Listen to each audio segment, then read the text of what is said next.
प्रत्येकका घरहरूमा लुङ्टा टाङ्गिएका, जंगलको छेउमा सुन्दर शीतल गुम्बा, शान्त र आनन्द महसुस गराउने बुद्धिस्ट धर्मावलम्बीहरूको बसोबास, नजिकै जंगल अनि सुन्दर घरहरू।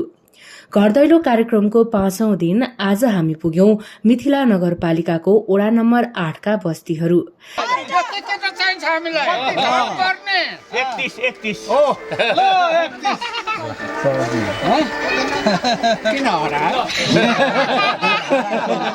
यस ओडामा जनजाति समुदायको बाहुल्यता रहेछ। ठूला ठूला तामाङ र मगर गाउँहरूसँगै केही मात्रामा मधेसी समुदाय पनि मिसिएर बनेका गाउँहरूमा दिनभर हामी डुलिरह्यौं। इन्जिनियर सञ्जय कुमार महतोले लगातार हिँडेर आज 5औं दिन पनि तारा चिन्हमा भोट मागे। उनको हिँडाइको तेज दिन 2 गुणा र रात 4 गुणाको दरले बढिरहेको छ।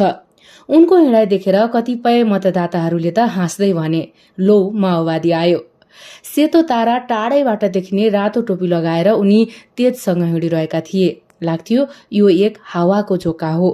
सँगै गएका समर्थकहरूलाई उम्मेद्वारको हिँडाइ भेट्नै हम्मे हम्मे परिरहेको थियो।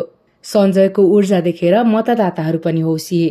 सुरुमा हामी करिब 30 जनाबाट सुरु भएको घरदैलो अभियानमा बिस्तारै हरेक घरहरूबाट मतदाताहरू सडकमा निस्किए।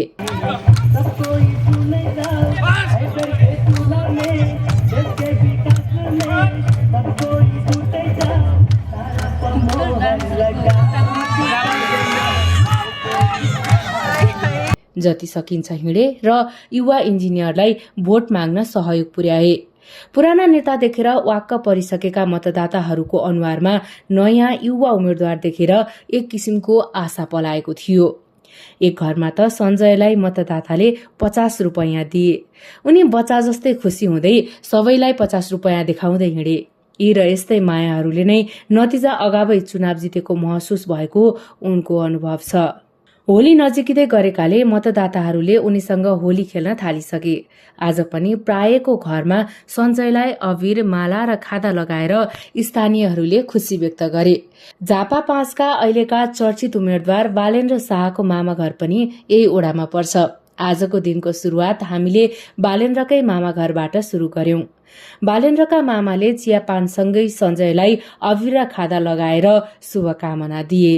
आज चियापान पनि बिहान गर्नुभयो। हामी मेरै घरबाट चियाको सुरुवात गर्नु भन्नुभयो।